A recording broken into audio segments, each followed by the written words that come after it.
Gold, trusted gold buyers. మీరు తాకట్టు పెట్టిన బంగారాన్ని విడిపించి ఈ రోజు ఉన్న మార్కెట్ ధరకు కొనబడను.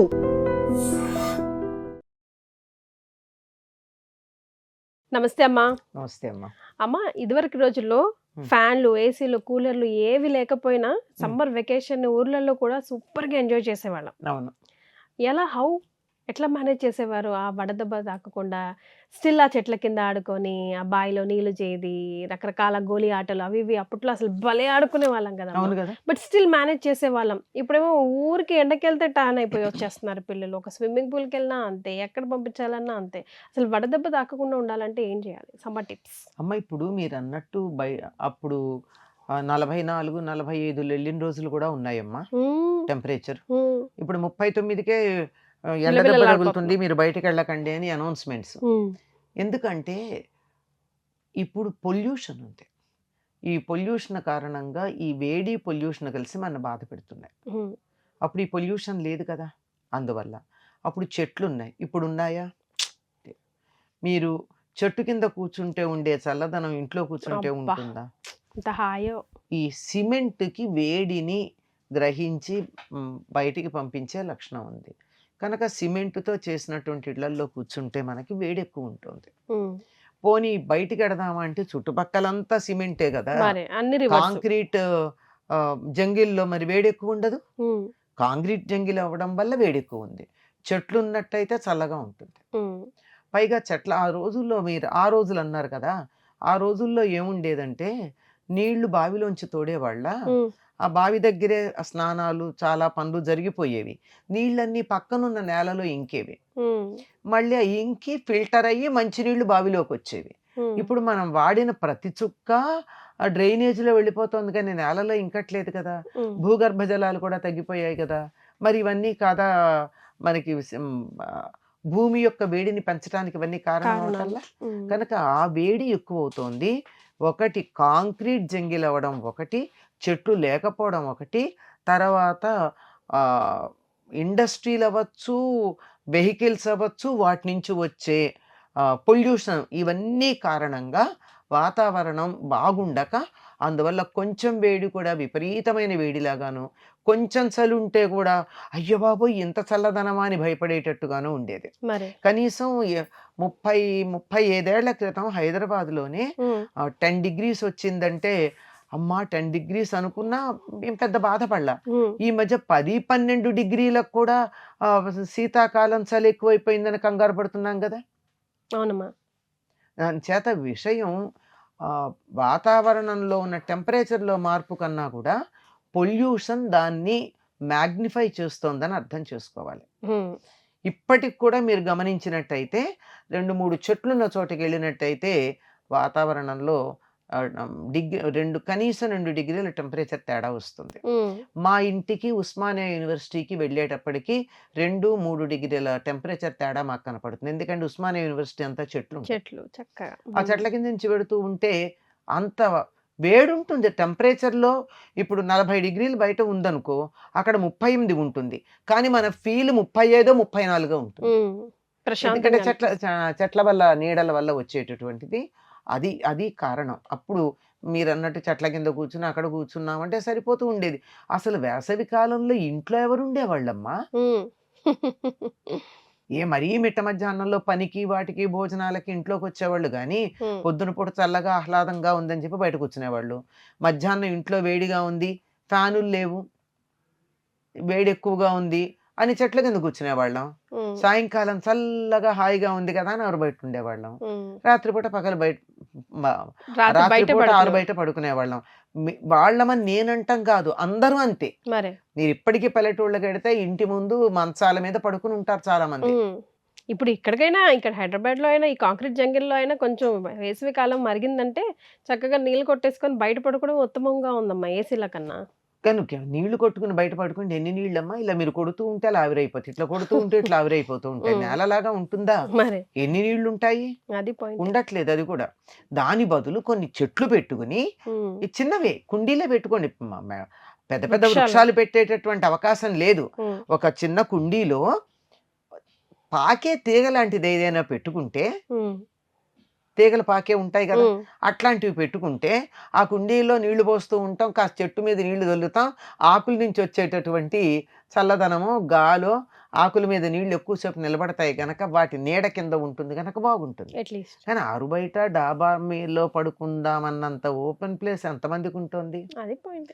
అక్కడ కూడా Not ఒక చిన్న రేకుల షెడ్డో లేకపోతే సీలింగో వేసేసి అద్దెలకి ఇచ్చేద్దామని ఆశేగా. అంతే. అయితే ఇంట్లో టిప్స్ ఏమన్నా ఫాలో అయ్యేవారమ్మా ఇదివరకు రోజుల్లో? ఇప్పుడు మేము ఫాలో అవ్వడానికి సేమ్ యాజ్ ఇట్ ఈస్ పిల్లల నుంచి పెద్దల వరకు. అంటే శరీరాన్ని చల్లగా ఉంచుకుంటే బాగుంటుందమ్మా. ఉమ్. వీలైనంత వరకు ఫ్యాన్లు అవి తగ్గించండి.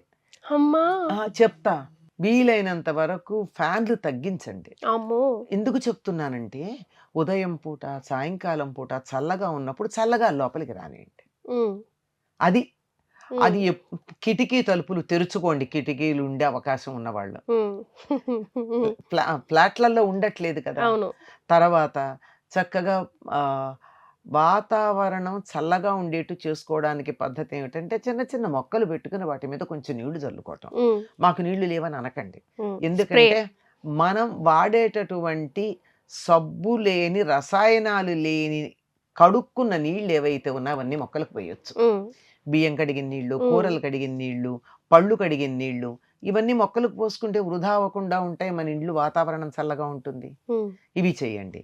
తినే ఆహారం కూడా చాలా చక్కగా శరీరానికి చలవ కలిగేటట్టు మజ్జిగ తేట తాగండి. ఉమ్, అంటే ఎక్కువగా థిక్గా ఉండకూడదు. ఉమ్. ఒక కప్పు పెరుగుకి కనీసం 8 కప్పుల నీళ్లు కలిపి ఓ. మజ్జిగ చేసి అక్కడ పెట్టుకుని ఆరగారగా చిటికడు ఉప్పు వేసుకుని తాగండి. అందులో ఉమ్, అది రుచిగా ఉండాలంటే 4 చుక్కలంటే దాన్ని బట్టి మీరు ఎంత చేసుకుంటారో దాన్ని బట్టి కొంచెం నిమ్మరసం, జీలకర్ర, అల్లం నిమ్మరసం అట్లాగా. కలపండి. ఇవన్నీ ఏమన్నా కలుపుకోండి. ఉమ్, అసలు దానికి మంచి ఫ్లేవర్ కావాలంటే అమ్మా. నిమ్మ ఆకు తుంపి అందులో వేయండి. ఓ.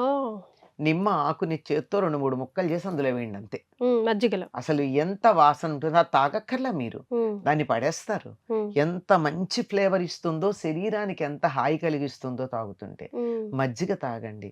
ఏదైనా సరే కూల్ డ్రింక్స్ జోలికి వెళ్ళొద్దు, no preservatives. No preservatives. Um, తర్వాత ఇంట్లో పసిపిల్లలు కనుక ఉన్నట్టయితే, ఏడాది ఎన్నర్థం పిల్లలైతే పూర్వం చిట్టుడుకు నీళ్ళని తీసేవారమ్మా. ఉమ్, అంటే అన్నం వండుతూ ఉన్నప్పుడు ఇంకా గంజిలాగా తయారవదు, ఉమ్, జస్ట్ బియ్యం ఉడుకు పడతాయి. ఉమ్, అది నీళ్లు తీస్తే మనం బియ్యం కడిగిన నీళ్ళల్లానే ఉంటాయి. ఉమ్. అంటే అవును. జస్ట్ బాయిలింగ్ స్టార్ట్ అయ్యేటప్పుడు ఆ నీళ్లు కాసిన తీసి పెట్టి చల్లగా అయ్యాక అందులో కొద్దిగా ఉప్పేసి కానీ కొంచెం మజ్జిగ వేసి కానీ, లేకపోతే కొంచెం ఉప్పు లేకుండా కొంచెం చిటికెడు పాలు వేసి కానీ, పంచదార వేసి కానీ పిల్లలకు పట్టించారనుకోండి, ఉమ్. శరీరంలో ఉన్న వేడంతా లాగేస్తుంది. ఓ. అలాగా ఓ, పెద్దవాళ్ళు సూపర్. కూడా తాగితే తాగొచ్చు. ఉమ్, ఉమ్. అది చాలా సుఖంగా సూప్ లాగా కూడా ఉండే పని చేస్తుంది కదా మా బాడీకి చక్కగా, అంతేగా. చల్లగా ఉంటుంది. ఉమ్, అది ఇంకా పిల్లలుగా చిన్నవాళ్ళు కనుకుంటే ఎండు ఖర్జూరం, మీకు దొరికిన తీపి ఖర్జూరాలు వద్దు, అందులో బెల్లం ఉంటుంది. ఉమ్, ఎండు ఖర్జూరం తీసి దాన్ని కాస్త చితక్కొట్టి నీళ్లు వేసి ఉమ్, అందులో ఒక ద్రాక్ష పండు వేసి ఆ నీళ్లు పొద్దున ఎప్పుడో పెట్టామనుకో, మధ్యాహ్నానికి నీళ్లు వస్తే ఆ నీళ్లు పిల్లలకి ఒక చెంచాడు పట్టించండి.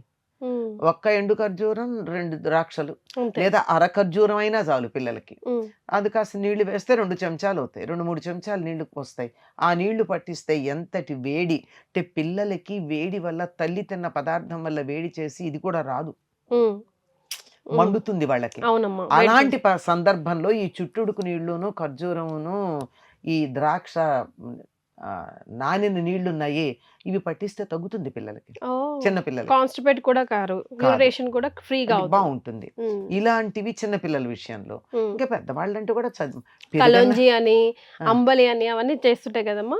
కలోంజి కాదు, కలియన్నా అంతే. కలోంజి అంటే ఉల్లి విత్తులు కదమ్మా. ప్రీబయోటిక్ లాగా, ప్రోబయోటిక్ లాగా. అదేనమ్మా, మీరు కలోంజి అంటే ఉల్లి విత్తులు, దాన్ని ఏమంటారు? కాంజీ అంటారా? కాంజి అంటారు. కాంజీ, కలి, ఉమ్. గంజి అని తెలుగులో అనే దాన్ని తమిళంలో అంతేనా? కాంజి అంటారు. మనమేమో సంస్కృతంలో కాంచిక అంటాం. సో ఇవే అన్ని ఈ అన్ని. ఫ్యామిలీకి అంతే, చెందినవి. వీటికి సంబంధించినవే. బియ్యం అన్నం వండుకుంటూ ఉన్నప్పుడు ఉంచిన గంజి కావచ్చు, ఉమ్, లేదంటే ఏ ధాన్యాలైనానమ్మా, తినే ధాన్యాలు, ఇప్పుడు రాగులు కావచ్చు, రాగి పిండి కావచ్చు, ఇలాంటివేవో ఉంటాయి కదా. ఉమ్, వీటిని బియ్యం అయితే బియ్యంతో అయితే అన్నం వండేటప్పుడు గంజి వారుస్తాం. ఉమ్, రాగి మొదలైనవైతే వాటిని ఒక రోజు నానబెట్టి 3-4 రోజులు ఉంచితే అందులోంచి మొలకలు వస్తే ఆ మొలకలు వచ్చిన వాటిని విసిరి ఉమ్, వాటిని పిండి. పిండిగా చేసి దానిని నీళ్ళల్లో వేసి ఉడకపెట్టి అది రాగి జావ అంటారు. ఉమ్, ఇవన్నీ కూడా శరీరానికి చలవ కలిగించేవి. ఉమ్. ఇవి తీసుకోవడం మంచిది. చెప్పకూడదు కానీ చెప్పే అధికారం లేదు కానీ కాఫీ టీలు మానేస్తే మంచిది. అందుకే అన్నగా చెప్పే అధికారం లేదని అన్నాను. ఎందుకంటే నేను కొంచెం తాగుతాను, అందువల్ల తాగకపోతే పర్వాలేదు అనుకునేవాడు మానేయండి, తప్పదు అనుకునేవాళ్ళు కొంచెం తాగండి. అదేంటో ఈ మధ్య సిగరెట్ లాగా ఒక ఎడిక్షన్ లాగా అయిపోయిందమ్మా. నాకు కూడా అసలు అలవాటే లేదు టీ కాఫీ. ఆ. కానీ ఏంటో ఏం తోచినప్పుడు ఒక టీ ఒక కాఫీ పడితే బాగుండు అన్నట్టుగా అలవాటు అయిపోయింది. అదే. ఇంకా అది బంకలాగా పట్టుకుంది అయితే పోవట్లా. పొద్దున పూట తాగే అలవాటు ఎందుకో అయింది నాకు. మానేద్దామని అనుకుంటే కుదరటల్లా. కాదు, అది సంకల్పం గట్టిగా లేదు. తలుచుకుంటే చేసేయచ్చు, చేసేయచ్చు. తలుచుకోలేదు అంతే. ఉమ్. అంత అలాంటి అంత డేంజరస్ అమ్మా బాడీకి కాదు కదా. శరీరానికి వేడి ఉష్ణం కలిగిస్తుందమ్మా. తాత్కాలికంగా చురుకు కలిగించి తర్వాత దానికోసం క్రేవింగ్ ఉందే, అది ఉమ్, చాలా అది సరైంది కాదు. అది మనం అది ఈ క్షణాన నేను తాగకపోతే ఉండలేను అనుకున్నంత వరకు పర్వాలేదమ్మా. అదే. తాగి తీరాలి అనుకుంటేనే ప్రాబ్లం. టీ మంచిది, ఉమ్, పాలు మంచిది, రెండు కలిపి టీ లాగా తయారు చేస్తే మంచిది కాదు. అది. You can have black tea, um, you can have milk, um. కానీ కలిపేటప్పటికి వస్తుంది దాంట్లో తేడా. Yes. అది తేడా. So no solids, mostly liquids మీద ఎక్కువ డిపెండ్ అయ్యి చిన్న చిన్న టిప్స్ చేసుకుంటే ఈ చాలా సమ్మర్ని. ఎక్కువ. తర్వాత ఇంకోటి ఏంటంటే తీపిను తర్వాత ఉప్పు ఉన్నటువంటి పదార్థాలు వేసవి కాలంలో కొంచెం ఎక్కువ తీసుకోవాలి. ఎందుకంటే చెమట ద్వారా అన్నీ పోతాయి గనక. ఉమ్, అందుకే మనకి ఈ ఋతువుల్లో ఆవకాయ పెట్టుకుంటాము, కొంచెం ఆవకాయ ఉమ్, వేసుకుని తింటాము. చాలా మంది భయపడతారు ఆవకాయ వేసుకుంటే బీపీ వస్తుంది. అంత భయపడక్కర్లేదు అని నేను విన్నాను. మితిమించితే మితిమించితే కొంచెం. తప్ప. అది కూడా అంతే probiotic లోనే వస్తుంది కదమ్మా ఆ. చక్కగా. ఆవకాయ ప్రోబయాటిక్ కదమ్మా, ఎందుకు? పెరుగు ఆవకాయ కూడా వస్తుందమ్మా, దాంట్లో అన్ని నానుతుంది, పులుపు ఉంటది. అన్నీ ఉంటాయి. ప్రోబయాటిక్ అంటే ఆయిల్ అది ఎక్కువ వేసుకొని మనం అసలు కాదు అంతగా- కాదు. ప్రోబయాటిక్ అంటే లోపల కొన్ని రకాలైనటువంటి మనకి మేలు కలిగించే సూక్ష్మజీవులు, బ్యాక్టీరియా కలిగించేది. ఆవకాయ వల్ల ఏం బ్యాక్టీరియా రాదు, ఉమ్, కానీ మనకు అన్ని రకాల రుచులు కలిగిస్తుంది. ఆరోగ్యానికి మామూలు వాటికన్నా మంచిది. ఎందుకంటే అందులో అయోడైజ్డ్ ఉప్పు వాడరు. ఉమ్, అయోడైజ్డ్ ఉప్పు వాడితే ఉండదు ఆవకాయ. ఉమ్. కనుక మామూలు సముద్రపు ఉప్పు వాడతాం గనక అంత ప్రమాదకారి ఏం కాదు. ఫర్మెంట్ అయింది కదమ్మా ఆవకాయ కూడా. ఫర్మెంట్ అయితే అన్ని ఫర్మెంటేషన్స్ లోనూ ప్రోబయాటిక్ అవ్వదు, అంతేనా? అంతే. అక్కడ విన్నానే నేను. అందులో వాడేది నువ్వుల నూనె వాడతాం. ఉమ్, నువ్వుల నూనె ఏం కొలెస్ట్రాల్ ఎక్కువ పెంచదు ఉమ్, కనుక నువ్వుల నూనె వాడతాము. రాళ్ల ఉప్పు వాడతాం గనక అది అంత హానికరం ఏం కాదు. ఉమ్.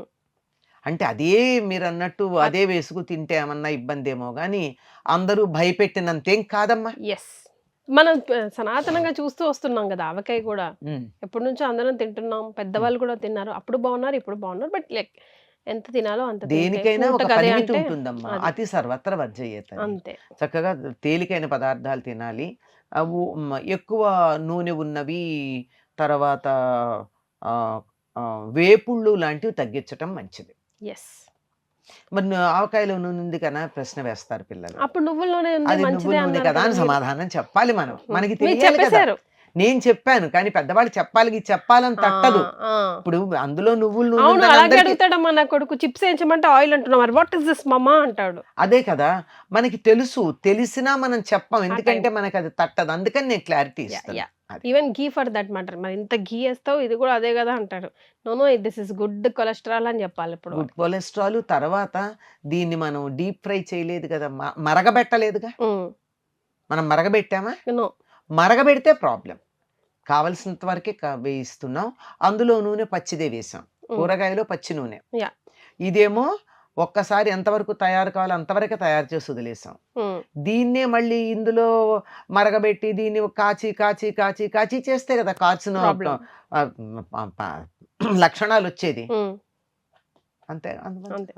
ఎస్. సో చిన్న చిన్నవి పాటించుకుంటే సమ్మర్ చిన్నవేనా మీరు పెద్దవి సునాయాసంగా దాటేసేయచ్చు. చాలా సంతోషం అమ్మా, ధన్యవాదాలు.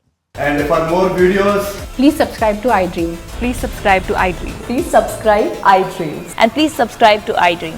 For more videos, subscribe to iDream. Please like, share, and subscribe to the channel. Congratulations, iDream. Subscribe to iDream. Subscribe to iDream. So subscribe to iDream Media. iDream ki iDream team andarki huge congratulations. Please subscribe iDream Media. Please subscribe to iDream. Subscribe iDream. Please subscribe to iDream. iDream అంటే నా కళల channel subscribe చేసుకున్న నోరు తిరుగుతలేదు, మీరైతే గంట గుర్తు కొట్టండి. For more such videos, please subscribe to iDream. Subscribe to iDream. Please subscribe to iDream. Please subscribe iDream Media. Please do subscribe to iDream. Please subscribe to iDream Media. For best entertainment and information, please subscribe iDream. And don't forget to subscribe to iDream.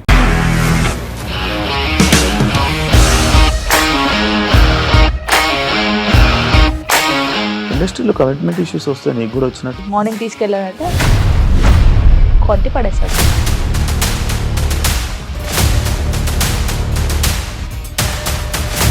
ఒక్కళ్ళు కూడా చూడలేదు ఈ cinema అని చెప్పడానికి కూడా చాలా ధైర్యం కావాలి. అది నిజం కదా, దాంట్లో ధైర్యం ఏంటి? ఇది నెక్స్ట్ డే ప్లేట్ మార్చేస్తే తప్పు కదా. As of now we are comfortable this అని నేను అనుకుంటున్నాను. రష్మిక గారిది మీది ఒకే ఊరు అంట కదా. నీకు కోపం వచ్చిందంటే బాగా తిట్టేత్తరా? తిట్టేద్దామండి. నిజంగా గేమ్ ని ఎలా చేంజ్ చేయగలిగారు? ఏపీఎస్ఎఫ్సి వాళ్ళకి 6 నెలల్లో నేను 6 లక్షలు కట్టా. బిజినెస్ చేయాలనుకుంటే it is as difficult as riding a tiger.